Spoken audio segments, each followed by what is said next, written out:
கன்னிராசி நேயர்களுக்கு இந்த சித்திரை மாதம் எப்படியெல்லாம் இருக்கும் அப்படிங்கிறத பார்ப்போம். கன்னி என்றாலே விழிப்பு, இளமை, ஆரோக்கியம், ஏதோ ஒரு மன அழுத்தம் இருந்துக்கிட்டே இருக்கும். மனதில் ஏதோ தலைமையில் வச்சிருக்கிற மாதிரியே ஒரு சூழல் இருந்துக்கிட்டே இருக்கும். இது எல்லாம் மாறுமா அப்படின்னு கேட்டிங்கன்னா, கட்டாயம் கன்னிராசியை சேர்ந்த அன்பர்களுக்கு இந்த சித்திரை மாதமும் உங்களுடைய சனி பயிற்சியும் கட்டாயமாக மாறும். எல்லாம் சனி பயிற்சி கண்டகச்சனி அப்படிங்கிற மாதிரிலாம் இருக்கும். அதை தாண்டி நல்ல ஒரு முன்னேற்றத்தை தரக்கூடிய ஒரு மாதமாக இந்த சித்திரை மாதம் உங்களுக்கு வளர்ச்சியை தரும். 12 8 விபரீத ராஜயோகம் ஏற்படும்.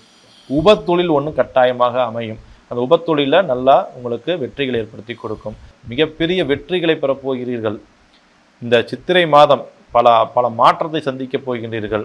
அதே சமயத்தில் யூரின் ட்ராக்கில் அந்த மாதிரி சின்ன தொந்தரவுகள்லாம் ஏற்படுத்தி கொடுக்கும். நீங்கள் கவனமாக இருக்கணும். சாதகமும் பாதகமும் சரிசமமாக இருப்பதால் எந்த நிலையிலையும் நீங்கள் நிதானத்தை கடைபிடிக்க வேண்டும். வாய்ப்புள்ள போது சித்திரை மாதம் அமாவாசை என்றோ பௌர்ணமி என்றோ உங்களுக்கு இஷ்ட தெய்வமோ இல்லை குலதெய்வத்துக்கோ சென்று வருவது தான் உங்களுக்கு சால சிறந்தது.